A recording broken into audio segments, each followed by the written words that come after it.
Welcome to Corona Stories from Observing the Process. I'm your host, Alex Greenberg. And before we start, I'm hoping you can help me out by supporting the show. You can do this by going to my website, observingtheprocess.com. For just $5 a month or $50 for the year, you can become a monthly supporter. This show relies on listener support to stay on the air. So if you find this content valuable, I hope you will consider subscribing. You can find a link to subscribe in the description of this podcast. If you can't support monthly, no worries. You can help out by rating and reviewing on iTunes, Stitcher, or wherever you listen. You can share it with your friends, you can blog about it, or discuss it on your own podcast. If you're watching on YouTube, you can subscribe to my channel and like this video. Thank you for supporting the show. Listeners like you make it possible. If you are looking for information on how to protect yourself and stay safe from COVID-19, please get information from the CDC or the World Health Organization. Today on the show, I had Malcolm Bristow. Malcolm works in advertising and is based in Shanghai, but he is from Toronto. Please welcome Malcolm Bristow. In the land of China, people hardly got nothing at all. No possessions? And in China, they never go to church. No religion too? Or do magic. Well, it's easy if you try, Dick.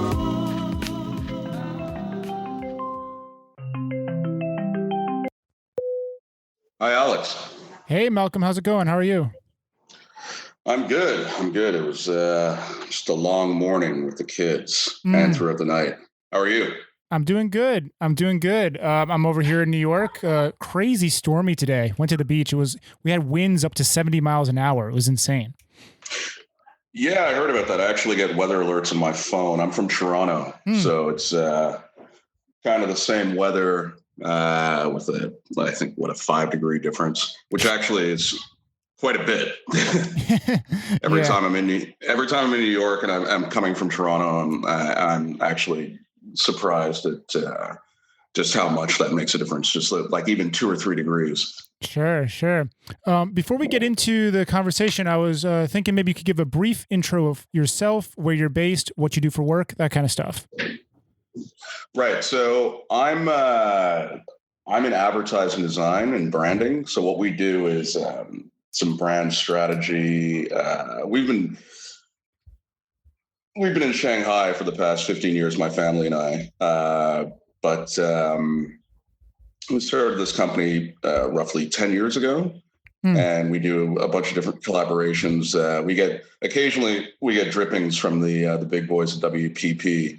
But for the most part, we're a boutique agency, working out of Jing'an. Cool.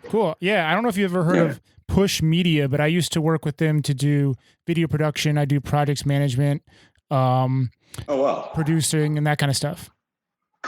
Okay.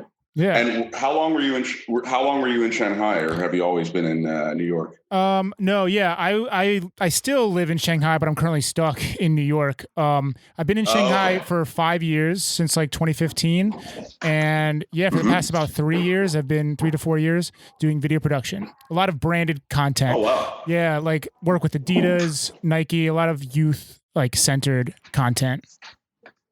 Yeah, fantastic. Yeah. So that's your connection to Carlos. Yeah, that's my connection to Carlos. I met him because for Push Fest we do this like annual skateboard film festival, and he designed the neon sign that said Push Fest. And ever since, he's a cool guy. So we've stayed in touch, and he has all these cool projects always going on. Right. I think he's, last I heard, he was not stranded in Mexico, but hanging out in Mexico. Yeah. I think he is definitely voluntarily in Mexico. He went the kind of extreme route, and I guess he's got family in Pennsylvania or something. I don't know. And he decided to bounce out and go to Mexico. I don't know. He seems to be doing fine over there. Set up like a gym and stuff like that. Oh, really? Yeah. He's got this whole this whole rigged up gym with like water coolers. It's really funny. I saw on his Instagram. Yeah, that sounds like Carlos. I'm sort of disconnected from social media. My wife's really into it, and I feel like a lot of the time I'm not really doing my job as disconnected as I am from social media. I was on overload for so long that I had to take a step back. Even with WeChat, I have my moments turned off. And now they have the WeChat channels, which is basically Instagram. And that's, I haven't figured out a way to turn that off on my phone.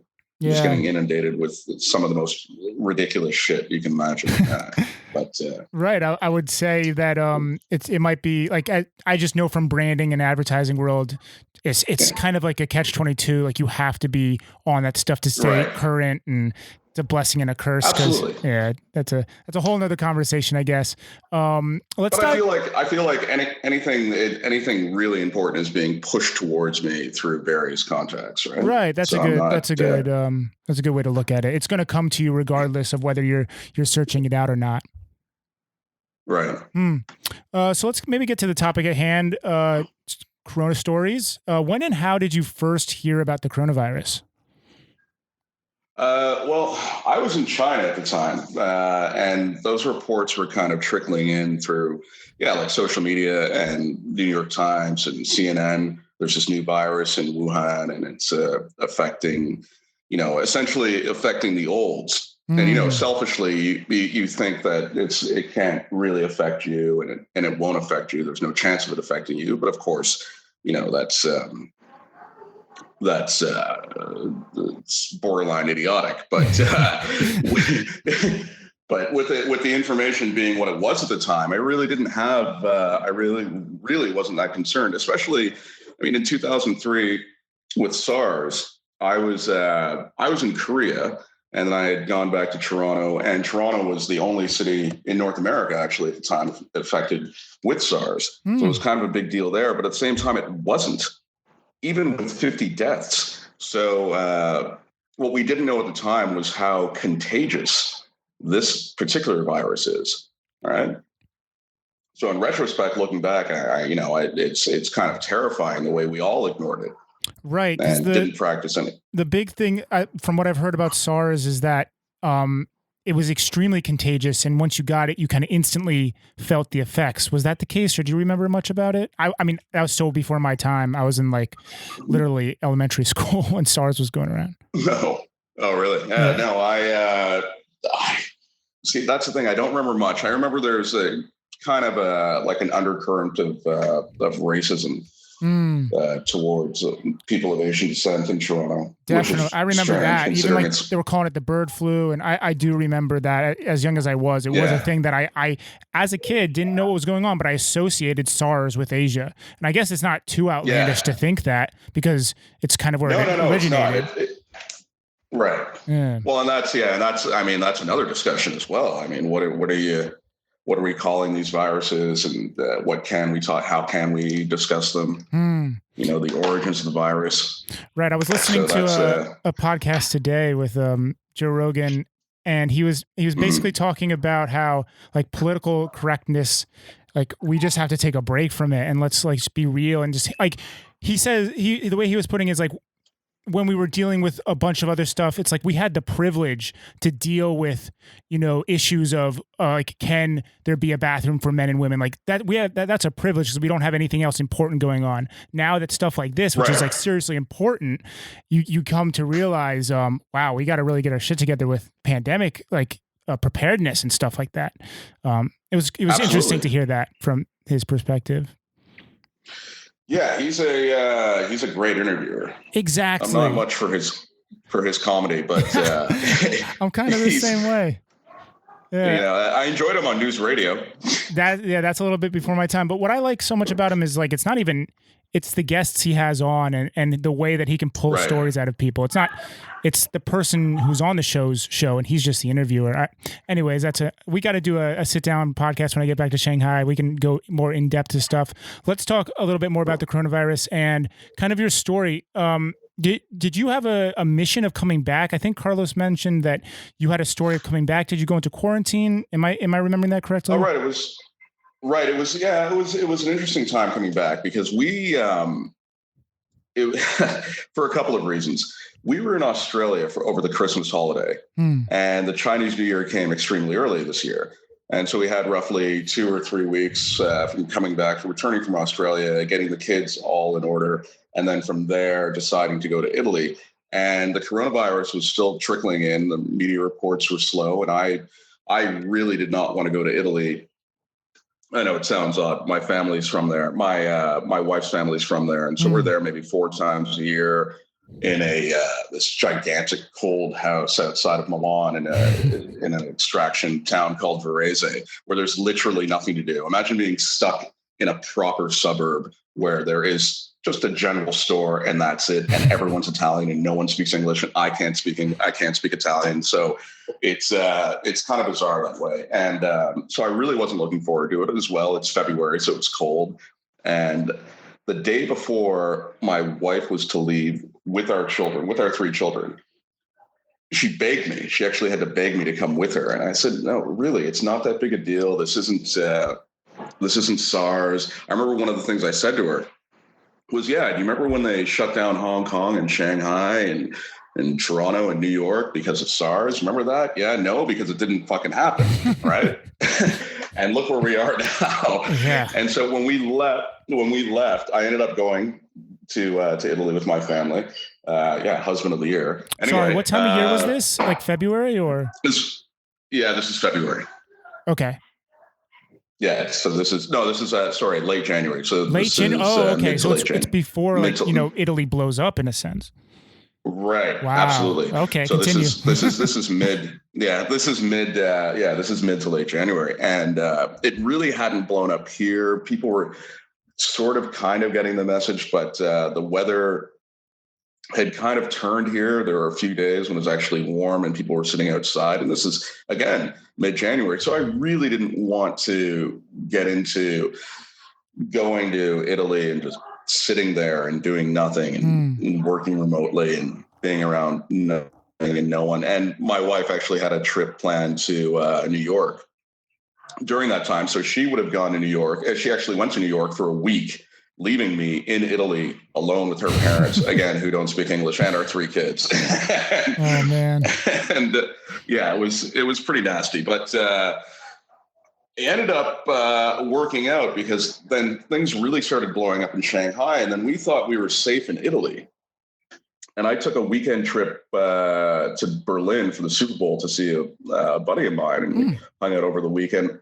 Yeah, we hung out over the weekend. I went back to Milan, back with the family. My wife took off to New York for that week. She came back. And then around the time when she came back, things started going kind of haywire in Italy. There was what they were referring to as a patient zero who infected 30 people, and he had come from China. And he was a super spreader. He was running marathons and heavily social out at restaurants, and they were tracking all of his movements. And he was a really young guy. He was in his early to mid 30s.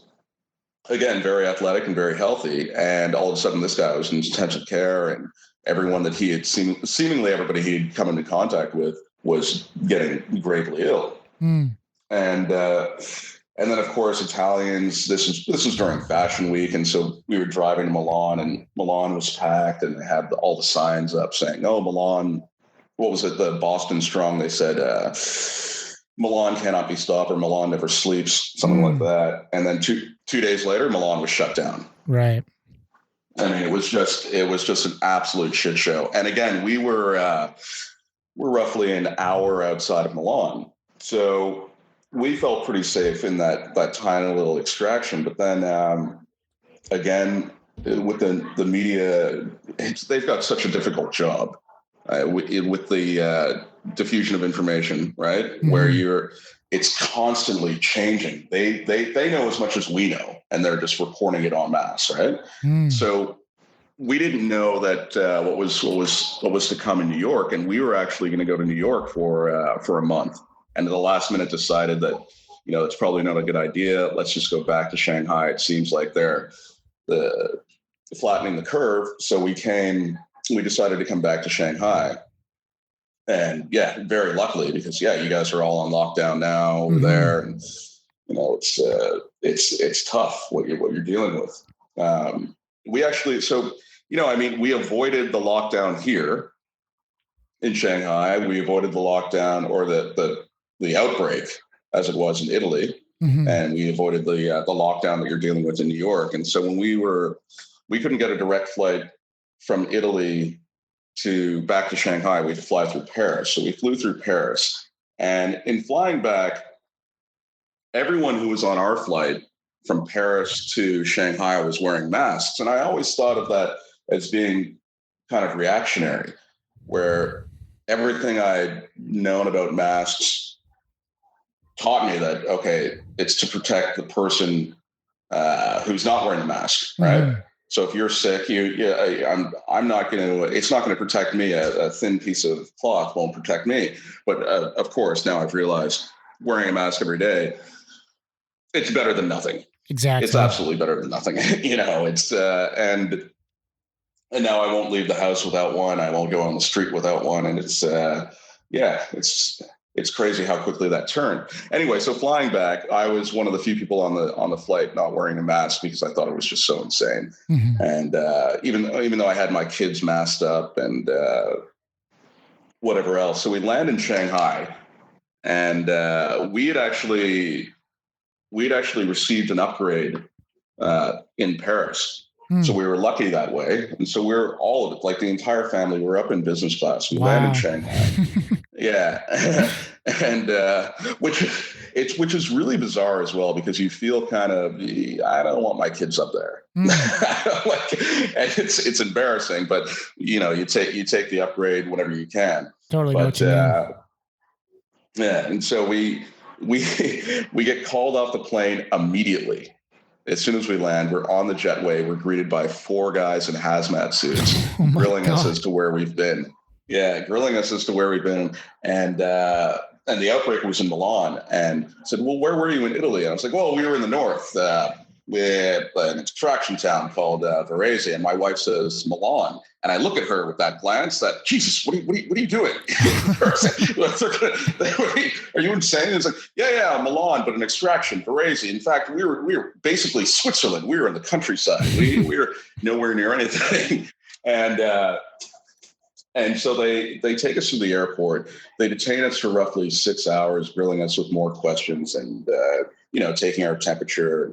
They pull us aside, and my wife is now hysterical, and she's crying, and she wants to call her consulate. She gets on the phone. She's an executive at Coach. And so she calls they have a government liaison at Coach. And so that person gets on the phone with whoever we were dealing with at the airport. They're talking. And I was trying to explain to her, I mean, Alex, you've lived in Shanghai for 5 years, right? Mm-hmm. So, after basically a year or two of living here, that no amount of pleading or begging or anything rational will have you. They will do whatever they want to do whenever they want to do it. Sure. Whether that's sticking us in quarantine or allowing us to go home and quarantine at home. So in the end, they allowed us to leave the airport and go home. We had a driver there who was waiting at the airport. Now, I think it was around 7 hours he was there, and we were in contact with him via text message. And the reason actually it took so long for even our luggage to come out was that they were disinfecting every single piece of luggage that came off the plane. Wow. So that ammonia, Windexy smell. This stuff is covered in it now? Yeah, it's covered in it, coming through the baggage carousel. And so we went through.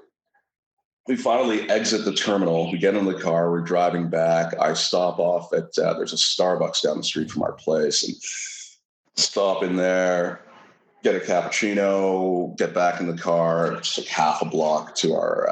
We live in like one of the compounds with all the expat families. Sure. Just at Anfu and Wulamuchi. And oh yeah, sure. So we're pulling in, and now our compound security, they don't want to let us in. What? And so I get out of the car. Yeah, exactly. And I get out of the car, and I'm drinking the coffee, and I haven't had a cigarette yet, so I'm completely jonesed out for a cigarette. And I have this coffee. And the guy's like, no, you can't smoke here. You can't smoke here. You can't smoke here. And I'm like, all right. So I walk across the street to Baker and Spice, a bakery across the street. And I smoke a cigarette, and I come back, and he's like, okay, well, if you're going to go in, you have to wear a mask. And so I put the mask on, and then they start disinfecting our luggage. They're spraying down our luggage before they take it upstairs for us. Yeah. And then it turned out that the two guys that handled our luggage at our building were then put in quarantine for 14 days. What? Yeah. Wow. Oh my Yeah, so God. this is the thing. They're taking absolutely no chances here. And I think that's why they were able to flatten the curve so quickly. That's crazy. I mean, I've talked to friends who have gone through quarantine, and I haven't heard that level of like nitty gritty. Yeah, it was pretty crazy. And so we're in home quarantine for a couple of days, and we get a knock at the door, and there were 5 of them this time. Oh yeah, okay. So there were 5 guys in hazmat suits at our door, and one of them was our building manager. Mm-hmm. And he said the government or the airport authority had made a mistake, and we shouldn't have been allowed to come back home, and we're going to have to leave and go to government quarantine. Mm-hmm. And that's when I actually started arguing. I said, "Listen, you've turned off the elevator to our floor. We can't go anywhere. We are in quarantine. Whoa. Why would you take us? Why would you take us out of quarantine? Yeah, it's like, why would you take us out of quarantine and then travel with us?" And they have like vans. They have vans and ambulances that take you out of quarantine. And so they were gonna load us up in the EMT vans and take us out to Pudong and drop us in some Fleabag hotel. Mm-hmm. And again, there are 5 of us, and we have a newborn. Oh wow! So it would have been it just would have been awful. And so, I argued with the guy. I was like, "Listen, this doesn't make any sense. I'm not going anywhere. You get the police here. This is ridiculous. We're in quarantine. We're not going anywhere for at least 14 days. They ended up keeping us for 16 days and allowing us to stay in our home. But it was pretty outrageous. How's your Chinese? Oh, it's terrible. It's okay, so you're doing everything in English or very broken Chinese. Yeah, broken Chinese and the majority English. And my wife is she's Italian, but she started studying Chinese when she was 17. She moved from Milan to Venice. She's very forward thinking. She's 40 now. She's been on it for a minute now. Yeah, wow. So she can read and write Chinese, so everything. So I don't have any worries there. But it was crazy. Especially with quarantine, you find yourself kind of angry at first, and then after, I think it was like day 4, I was sitting there and I was like, this actually isn't so bad. You don't have that fear of missing out so much, because you look out the balcony, you're like, there's not much going on out there. And especially, watching all the news reports and hearing about the spread, you start really freaking out. So by day 6, I was thinking, maybe I have that virus, or it could be the 89 cigarettes I smoked the other day. But I don't know. And you just, because it's such a long incubation period. That's the scariest thing, and that kids can carry it. Right. And we have one of my son's best friends. We're on 11. He's on 12. They had come back from Thailand. They were gone for a couple of months as well. We had video chatted with them while we were in Italy, and then they were in Thailand and Japan. And his father is doing business in Hong Kong. But it was really nice to see the kids keep in touch like that. And then when they came back, we were quarantined because we came from Italy. They weren't quarantined at all because they came from Thailand. And so, but when we exited quarantine, his name's Jensen, and he wanted to play with my. And I was thinking about that, like after everything we'd gone through, I was like, I don't know if I need you guys playing with each other just yet. And we actually waited a couple of days and relented and said, okay, it's fine. They can play together. But again, once more information came out where, kids can get the virus, but they're asymptomatic and they basically just carry it. I was telling our nanny, to when she's around other kids, please just make sure they're cleaned up before they come home, and everybody's washing their hands. And I think that's the greatest thing to come out of this is the personal hygiene. I mean, I've always been a stone's throw away from being a full out germaphobe. So this has kind of pleased me. Everybody wearing masks and everywhere I go. It's, because really, you don't really eat a Din Tai Fung for the quality of the food. You go for the cleanliness, right? Right. It's overpriced, but you can see directly into that. You can see directly into that kitchen. Everybody's wearing masks, and they're all gloved up. Sure. And I'd rather eat at one of those roadside attractions, but my stomach can't handle it. Used to be the king of those places. Oh yeah, now I take a whiff of that, and it was insane back then.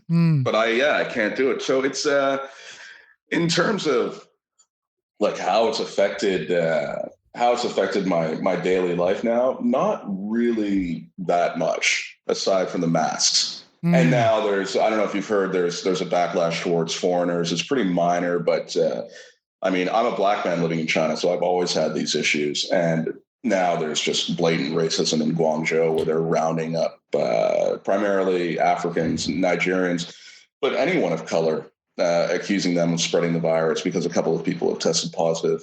Yeah, that was something that I just posted about yesterday. Was I saw videos of them detaining people. It seems irrationally. I saw a video of in McDonald's. They had a sign. That one's not as clear to me. It seems like a little not as verified, but absolutely there have been cases reported in Guangzhou specifically for some reason. I guess that's just like somewhat of a hotspot of where African expats will settle for whatever reason. So that was definitely one of my questions that I wanted to bring up with you, especially as a black man living in China. Your perception of this whole situation. Yeah, again, it's none of it surprises me. But actually, it does a little bit. It's the situation in Guangzhou. It's just this breathtaking hypocrisy. How can you cause a virus? The choice of words there is pretty terrible on my part, but it originates here. Sure. It's spread globally, and then you target people of color. It's just so despicable to me. It's like the old that old Chris Rock joke when he was talking about after 9/11, he was walking around New York and it was like, oh, I'm American. And then he started listening a little bit closer and he realized that, I'm American so long as I'm white. like to where like, it's like, yeah, I'm waiting for that like nigger and Jew train because it's never late. Right. And that's where there's always going to be a scapegoat. And in China, it's foreigners and then it's especially black people. Yeah, it's a horrendous situation from what I've seen been reported. It's like kind of hard to imagine because the China that I know, I'm a white man living in China, and for the most part, like you don't have any problems. It's the safest place I've ever been to, safest city I've ever been to. So it's very jarring and weird to hear these reports. It doesn't make much sense. Like I've always known, like internally amongst like nationals themselves, like I've heard they can be racist, like whatever. Everyone is racist a little bit, I think. Like that's just the way people are in general. But to hear like these outward forms, like these things that are happening, it's different. I never would have expected it, to be honest. Right. I wouldn't have expected such overt racism. Right.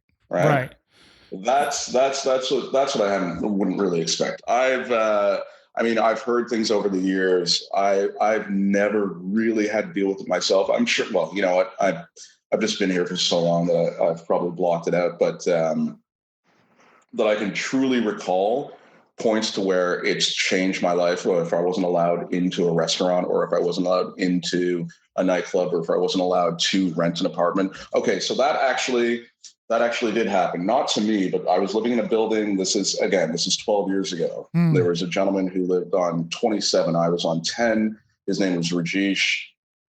He went to rent an apartment in Pudong. And when he showed up, he was told he couldn't rent it because he was Indian. Oh, wow. Yeah. Yeah. And so there are things like that. And then, from friends of mine who will tell me over the years that they'll hear all sorts of racist things and they'll call Chinese people out on the racist things that they hear about black people and this and that. But to my face, never. Never. And you know what always never helps at all is like the translation. When you do it by translation, it always comes out so much worse than what they're probably saying, or maybe it is just as bad as what they're saying. It's always interesting to see the translations, and I think it just adds so much more to the problem, the language barrier.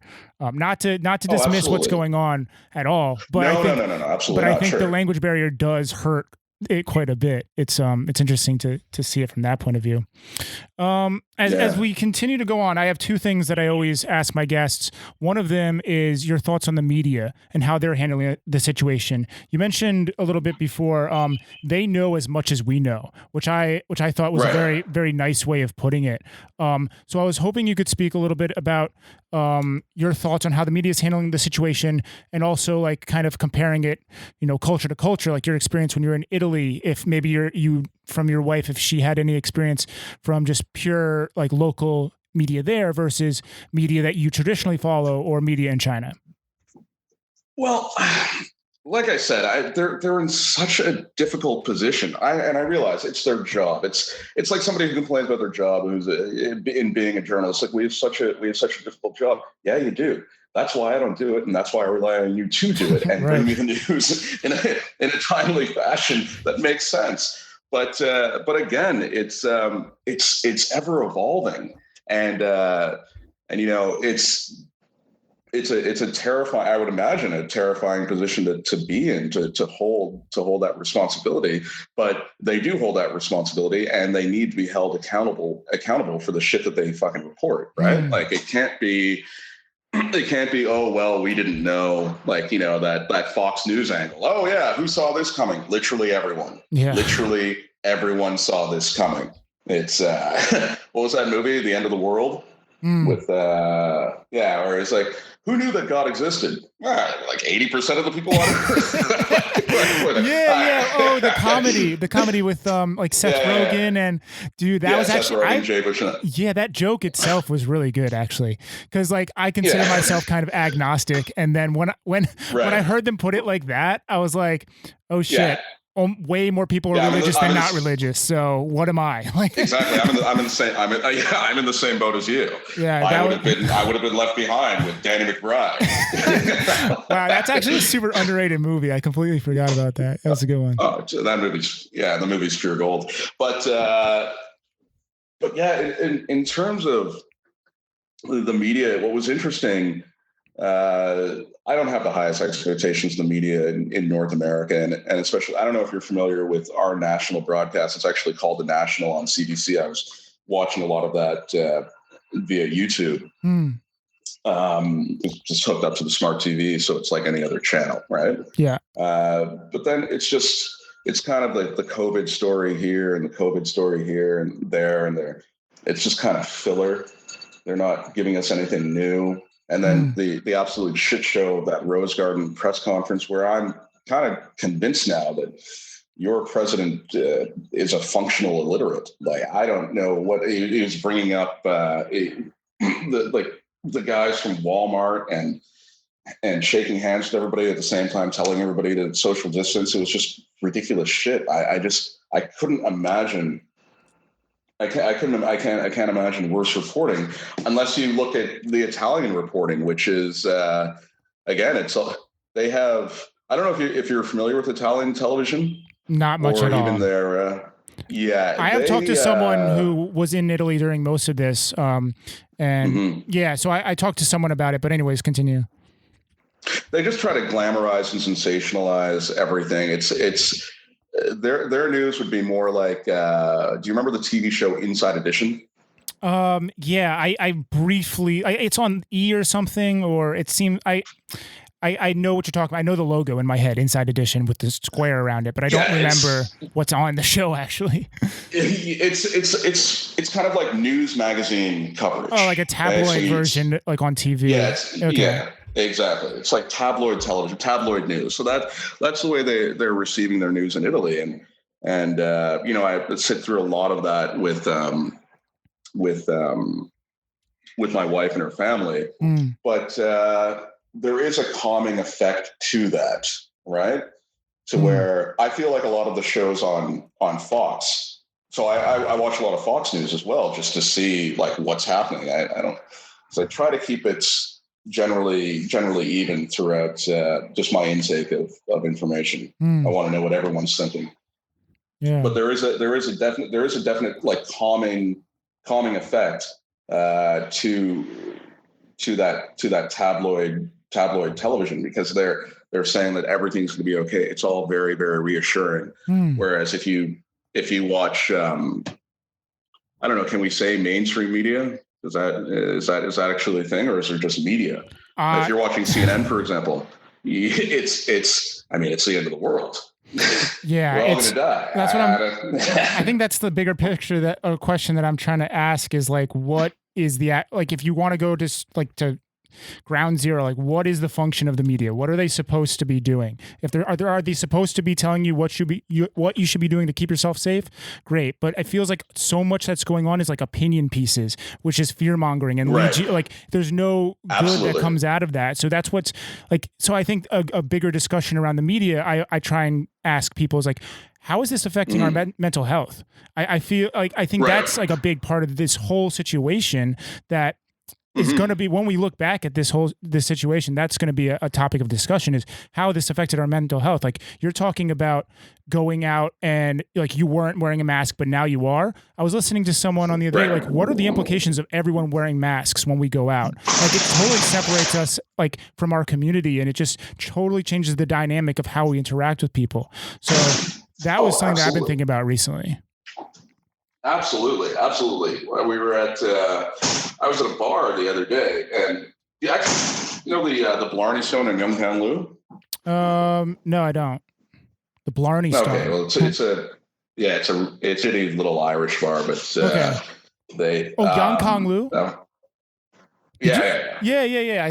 I'm pretty familiar with that one, actually. That's like one of the only ones left. Yeah. It's the only one. Yeah. And yeah.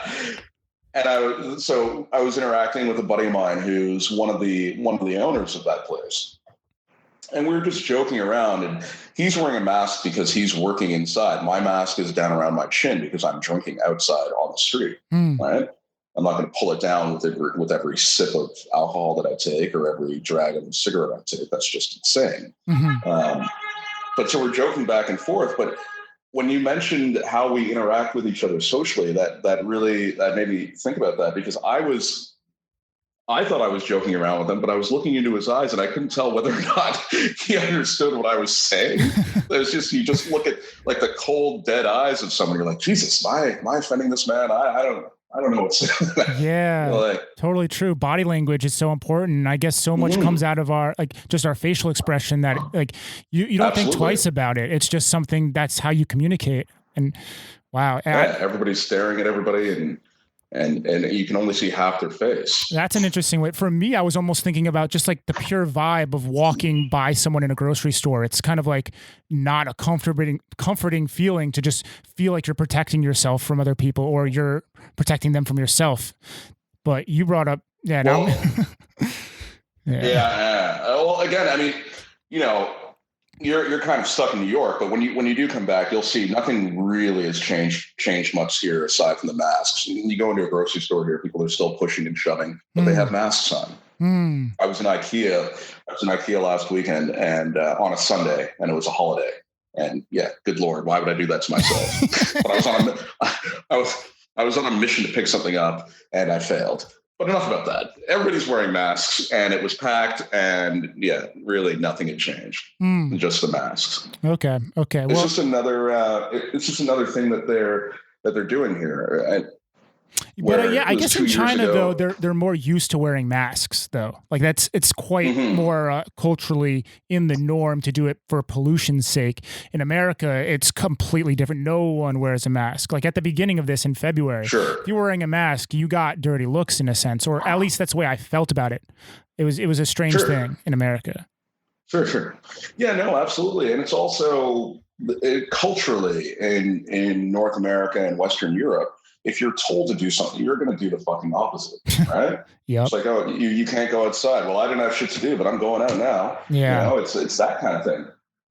To where here in Shanghai, we were told 2 or 2.5 years ago stop spitting on the ground, stop honking horns, start wearing seatbelts. And overnight that happened. When I got here, this place was filthy. It was all horn honking. There was no recycling. And then if you look back over the past few years here, it's people treat it as though recycling was invented in China. It's seatbelts. So you get into a car, they're like, put your seatbelt on. It's like, yeah, I know. I've been doing this since I was a child. Right. I'm not. It's kind of ridiculous the way it can happen here, and that might be another conversation as well. The way that we are controlled in living here. We're not as free as we are in other places, but at the same time, the government's able to step in and say, okay, this is what you're doing right now. Everybody's wearing a mask. Okay, you're not going to be allowed in anywhere if you're not wearing a mask. And this is in the beginning of the pandemic. Yeah. So where I was still in Italy, getting this information from friends who were stuck here, saying you can't go anywhere without a mask. People are freaking out if there are more than two people standing around. Like it was really, really tough for a lot of people here. Well, yeah, you totally just went into my final topic, which is how different cultures are handling the pandemic. So, and you definitely just started to talk about it. You were mentioning just the cultural norms in China of how everyone respects authority. So I was wondering if you could talk a little bit about your thoughts on how different cultures are handling this pandemic. Your like origin culture, your home cultures like maybe your wife in Italy and China, of course. Well, again, yeah, I can just reiterate what I was saying. I mean, like, in Italy, people weren't really taking it seriously. It's all hubris. It's like, oh, this can't happen to me. I'm relatively stable and wealthy and cut off from poor people and old people, and this could never happen to me. Yeah. And what was interesting was that, so in coming from China and deciding to stay in Italy for as long as we did, we had to enroll our oldest in an international school and our youngest our middle child in kindergarten.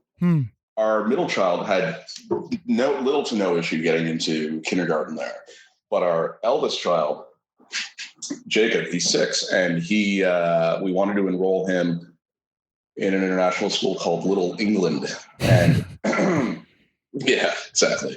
But because we came from China, they wouldn't accept him.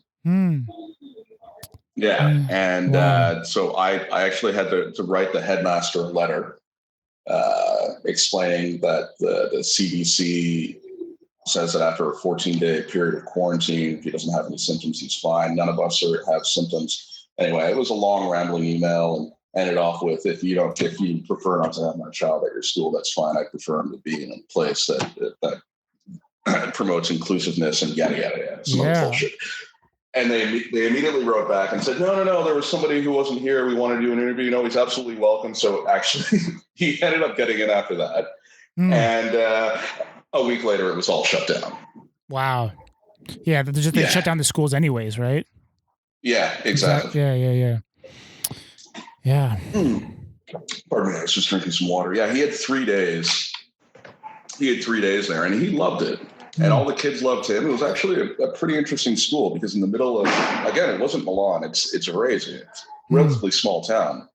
In the middle of the small town, they have this international school, Little England. It's pretty hilarious. So are the kids back in school in Shanghai at this point, or?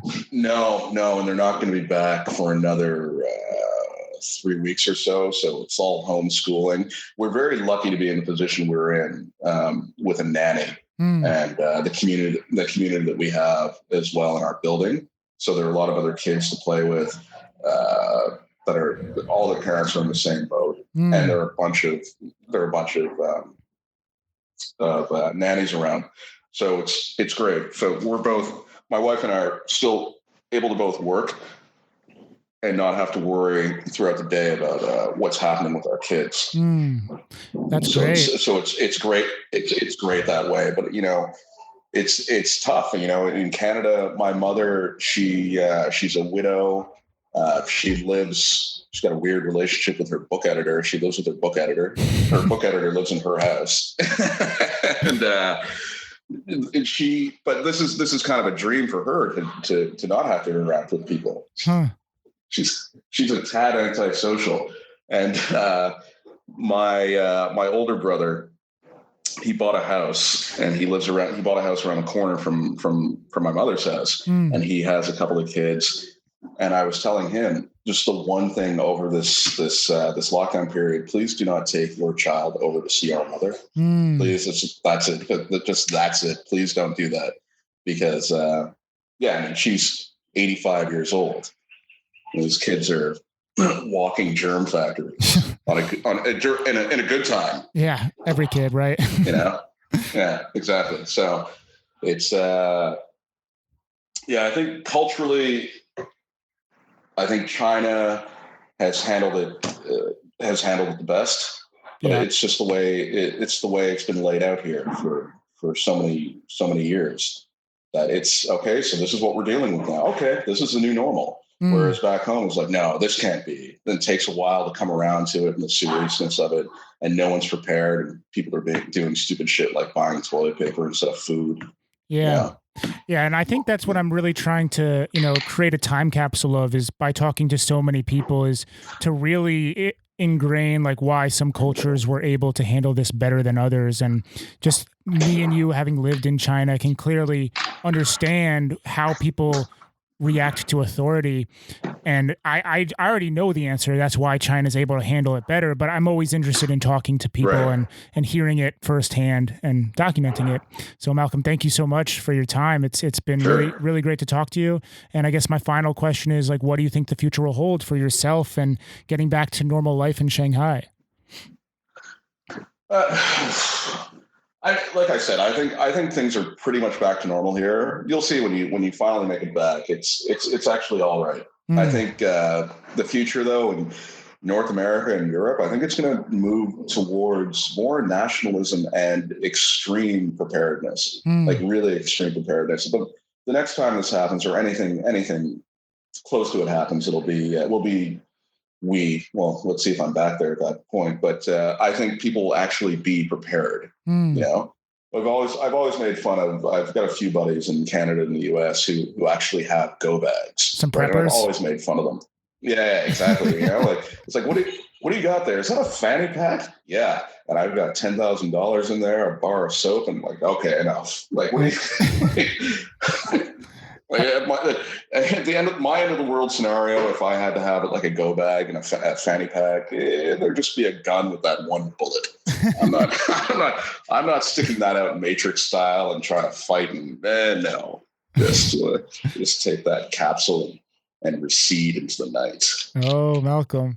All right, man. Thank you. Yeah, you enjoy how dark that got at the end there? We'll have to pick it up when I'm back. I'd love to sit down and have a full, my full show is like more or less a timeline of my guest's life, kind of just shooting the shit and talking about career stuff and how you got to China. Cool. And I'd love to sit down with you when I'm back. Yeah, for sure, man. Okay, Alex, pleasure talking to you. Just be safe. Keep those hands clean. Thanks, Malcolm. Take care. All right. Take care. You too. Bye-bye. Bye. Boom. That's it. Thank you so much for listening. If you found this podcast valuable, there are many ways you can support it. The best way is by going to my website, observingtheprocess.com. For just $5 a month or $50 for the year, you can become a monthly supporter. This show relies on listener support to stay on the air. So if you find this content valuable, I hope you will consider subscribing. You can find a link to subscribe in the description of this podcast. If you can't support monthly, no worries.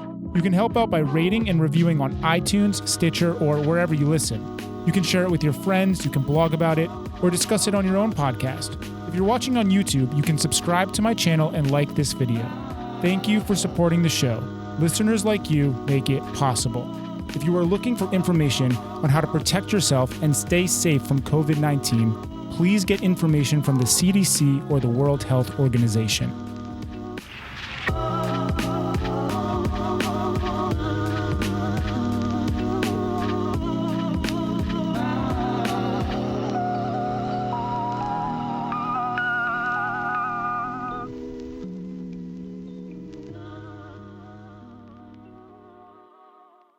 Also, if you enjoyed the intro and outro music, it was made by my brother, Danny Greenberg.